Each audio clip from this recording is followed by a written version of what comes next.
അതുകൊണ്ട് ഞാൻ മുഖ്യമന്ത്രിയെ കാണാൻ വേണ്ടി നേരിട്ട് കണ്ട എൻ്റെ അവസ്ഥകൾ പറയാൻ വേണ്ടിയാണ് ശ്രമിച്ചത്.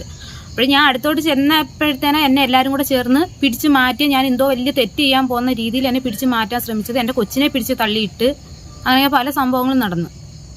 ഞാനാണെങ്കിൽ എൻ്റെ ഭർത്താവ് വെച്ചിട്ട് ഇപ്പോൾ 2.5 വർഷമായി. ഞാൻ ഇപ്പോൾ 5 പഞ്ചായത്തിൻ്റെ 13-ാം വാർഡിൽ താമസിക്കുന്ന ഒരാളാണ്.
വണ്ടി പോയി കഴിഞ്ഞാൽ ആദ്യം വണ്ടി ആടി കേട്ടോ.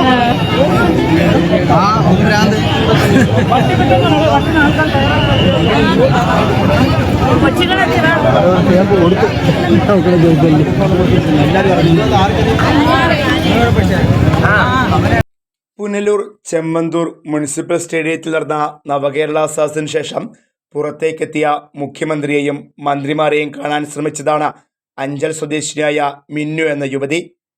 നിർധന കുടുംബാംഗമായ മിന്നു തൻ്റെ 5 വയസ്സുകാരൻ മകനുമായാണ് സദസ്സിലേക്കെത്തിയത്. ഭർത്താവ് നാളുകൾക്ക് മുൻപ് വാഹനാപകടത്തിൽ മരണപ്പെട്ടിരുന്നു. ഏറെ ബുദ്ധിമുട്ടിലാണ് മിന്നുവും കുടുംബവും കഴിഞ്ഞുവരുന്നത്. ഇതിൻ്റെ ഭാഗമായി സദസ്സിലെത്തി പരാതി നൽകുകയായിരുന്നു ഉദ്ദേശമെന്ന് യുവതി പറയുന്നു. അതുകൊണ്ട് ഞാൻ മുഖ്യമന്ത്രിയെ കാണാൻ വേണ്ടി നേരിട്ട് കണ്ട എൻ്റെ അവസ്ഥകൾ പറയാൻ വേണ്ടിയാണ് ശ്രമിച്ചത്. അപ്പോൾ ഞാൻ അടുത്തോട്ട് ചെന്നപ്പോഴത്തേനെ എന്നെ എല്ലാവരും കൂടെ ചേർന്ന് പിടിച്ച് മാറ്റി. ഞാൻ എന്തോ വലിയ തെറ്റ് ചെയ്യാൻ പോകുന്ന രീതിയിൽ എന്നെ പിടിച്ച് മാറ്റാൻ ശ്രമിച്ചത്. എൻ്റെ കൊച്ചിനെ പിടിച്ച് തള്ളിയിട്ട് അങ്ങനെ പല സംഭവങ്ങളും നടന്നു. ഞാനാണെങ്കിൽ എൻ്റെ ഭർത്താവ് വെച്ചിട്ട് ഇപ്പോൾ 2.5 വർഷമായി. ഞാൻ ഇപ്പോൾ 5 പഞ്ചായത്തിൻ്റെ 13-ാം വാർഡിൽ താമസിക്കുന്ന ഒരാളാണ്. അപ്പോൾ എനിക്കൊരു വീടും വസ്തുവില്ല. ഞാൻ എൻ്റെ കുടുംബത്തിൻ്റെ കൂടെ താമസിക്കുന്ന ഞാനൊരു ഇൻ്റർകാസ്റ്റ് മാരേജ് കഴിഞ്ഞ ഒരാളാണ്. ഭർത്താവില്ല. അങ്ങനെ എനിക്ക് ഇത്രയും നാൾ ഇപ്പോൾ 2.5 വർഷം കൊണ്ട് ഒരുമാതിരി അല്ല തെണ്ടിത്തിരിഞ്ഞ് നടക്കുന്ന അവസ്ഥയിൽ നടക്കുന്ന ഒരാളാണ് ഞാനും എൻ്റെ കൊച്ചും. എൻ്റെ കൊച്ചിന് ഇപ്പോൾ 5.5 വയസ്സുണ്ട്. ഞാൻ ഇങ്ങനെ നടക്കുക. അങ്ങനെ ഞാൻ പലയിടത്തും പല MLA-മാരെ ആയാലും ഞങ്ങളെ മെമ്പറിനെ ആയാലും പഞ്ചായത്തിലായാലും ചെന്ന് ചോദിക്കുമ്പോൾ അവർ പറയുന്ന ഒരു കാര്യം എന്ന് വെച്ചാൽ ഇപ്പം ഫണ്ടില്ല, അല്ലെങ്കിൽ ഇപ്പം വീടും വസ്തുവിനുള്ള ആ ഒരു ഇത് കഴിഞ്ഞു എന്നൊക്കെയാണ് അവർ പറയുന്നത്. അങ്ങനെ ഇന്ന് മന്ത്രിയെ കണ്ട് നേരിട്ട് എൻ്റെ അവസ്ഥയൊന്ന് പറയാമെന്നുള്ള രീതിയിലാണ് ഞാൻ അടുത്തോട്ട് ചെന്നപ്പോൾ എല്ലാവരും കൂടെ പിടിച്ചു മാറ്റി എന്തോ വലിയ തെറ്റ് ചെയ്യാൻ പോകുന്നു എന്നുള്ള രീതിയിലായിരുന്നു അവിടെ നടന്നത് സംഭവങ്ങളെല്ലാം. രാവിലെ തന്നെ വകുപ്പുകൾ തയ്യാറാക്കിയ കൗണ്ടറുകളിലെത്തി യുവതി തൻ്റെ പരാതി രേഖാമൂലം കൈമാറുകയും ചെയ്തിരുന്നു. പിന്നാലെ പൊതുസമ്മേളനത്തിന് ശേഷം വേദിയിൽ നിന്നും പുറത്തേക്കെത്തിയ മുഖ്യമന്ത്രിയെയോ മന്ത്രിമാരെയോ നേരിൽ കാണുവാൻ മിന്നു ശ്രമിച്ചു. ഇതാണ് പോലീസും പ്രവർത്തകരും തടഞ്ഞത്.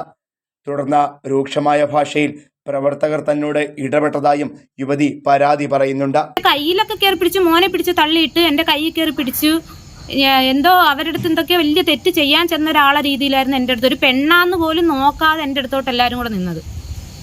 പാർട്ടിക്കാരാണോ എങ്ങനെ എന്ത് പറയുന്നത്, അവരുടെ ഈ പാർട്ടിയിലുള്ളവരായിരിക്കും, അല്ലെങ്കിൽ വേറെ ആരെങ്കിലും ആയിരിക്കും. എനിക്ക് കറക്റ്റ് ആരെയൊന്നും അറിയത്തില്ല. പിന്നെ ചിലർ എൻ്റെ ഫോട്ടോ എടുത്തുകൊണ്ട് പോയിട്ടുണ്ട്. എന്തിനാണെന്ന് വെച്ചാൽ എനിക്കറിയത്തില്ല. എൻ്റെ ഫോട്ടോയൊക്കെ ഒരുപാട് പേര് എടുത്തുകൊണ്ട് പോയിട്ടുണ്ട്. എന്തിനാണെന്ന് വെച്ചാൽ എനിക്കറിയത്തില്ല. ഒരുപാട് പേര് എന്നെ അതിൻ്റെ ഇടയിൽ കൂടെ എന്നെ ഒരുപാട് ചീത്ത പറഞ്ഞിട്ടുണ്ട്. ഇവളെ അടിക്കണമെന്ന് പറഞ്ഞു, എന്തൊക്കെയോ പറഞ്ഞു. പക്ഷെ ഞാൻ അപ്പോഴും ചോദിച്ചു, ഞാൻ അടിക്കാൻ ഞാൻ ഇത് തെറ്റ് ചെയ്തെന്നേ ഞാൻ ചോദിക്കുന്നുള്ളൂ. മന്ത്രിയെ കാണാൻ നേരിട്ട് കണ്ട് എൻ്റെ അവസ്ഥകൾ പറയണമെന്ന് മാത്രമേ ശ്രമിച്ചിട്ടുള്ളൂ. അത് പറയാൻ ശ്രമിച്ചതേ ഉള്ളൂ. അല്ലാതെ ഞാൻ വേറൊന്നും ഞാൻ പറഞ്ഞിട്ടില്ല, ചെയ്തിട്ടില്ല. എൻ്റെ ഒരു അവസ്ഥ പറയണമെന്ന് തോന്നി. എനിക്ക് ഇതുവരെയായിട്ട് ഒരു കയറി കിടക്കാടോ ഇല്ല. Fox TV news bureau, Punalur.